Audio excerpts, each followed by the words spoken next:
অরুন্ধতী থানা পুলিশ নি নাইকুল মুম্বাই রমজাখা খরকসা বাংলাদেশী হাসতে ত্রিপুরা তুই ভারত বাংলাদেশ হা কতনি হা আরে হাসতেতেই রায়দা চায়াখাই গবাং বাংলাদেশ নো দালাল রমই ভারত হা কতর হাবেই বতঙ্গ পুলিশ নি নাইকুল মুম্বাই লাই থাংনাই শালরগ খরকসা খরক নই খাই ভারত হা কতর হা ফাইনাই বাংলাদেশী রমজাগি বতঙ্গ গড়াক শালখাই ভারত হা কতনি বাংলাদেশ কিফিনা নাই মানজাখা গজারিয়া বর্ডারাম চাইও রমজাখা অরুন্ধতী থানা পুলিশ বাই রমজাকনাই বাংলাদেশিনী মুংখা আলিফ হোসেন। গতকাল আমাদের কাছে একটি গোপন খবর আসে যে আমাদের গজেরে ক্যাম্পের বাজার এরিয়াতে বর্ডারের পাশে একজন বাংলাদেশি যুবক ঘোরাফেরা করছে। এই খবর পাওয়ার সঙ্গে সঙ্গে আমরা এডিনগর থানার পুলিশ এবং বিএসএফ এম্বুশপাতি এবং একটি লোককে সন্দেহজনক ঘোরাফেরা করতে দেখে তাকে আটক করি।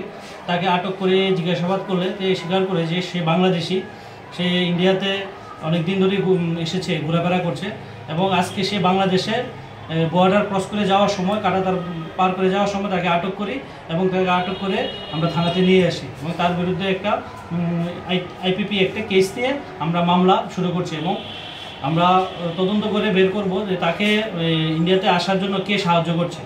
যারা ইনভলভ থাকে টাউটস বা ব্রোকার, আমরা তাদেরকেও অ্যারেস্ট করে তাদেরকেও আমরা এই মামলায় যুক্ত করব। কি কারণে এসেছিল উনি বাংলাদেশে, মানে ইন্ডিয়াতে? এখনো তদন্ত সাথে সে কিছু বলছে না। আমরা ইনভেস্টিগেশন করব, করে তাকে বের করব যে তাকে কে সাহায্য করেছে ইন্ডিয়াতে আসার জন্য এবং তার উদ্দেশ্য কি এবং তার সঙ্গে আরও কে কে ছিল সেটাও আমরা তদন্ত করে বের করব এবং তাদেরকেও আমরা এই কেসে মামলায় অ্যারেস্ট করা হবে। কতদিন ধরে ইন্ডিয়াতে বসবাস করছে? তার কথা মতে সে 1 বছর ধরে এখানে ইন্ডিয়াতে আছে। ত্রিপুরায় কোনো জেলায় ছিলেন নাকি ত্রিপুরার বাইরে ছিলেন? ত্রিপুরায় ছিলেন। কোথায় ছিলেন উনি? এটা সে এখনো বলেনি কোথায়, কিন্তু আমরা তাকে বর্ডারে যখন পারাপার করছিল তখন তাদেরকে আমি, যেহেতু পাশের রাজ্য আসামে ইদানিং জঙ্গি না এরকম এখনো অব্দি তো কিছু পাওয়া যায়নি, তবে আমরা তদন্ত করছি, তদন্ত করে দেখি ব্যুরো রিপোর্ট খুম্পই।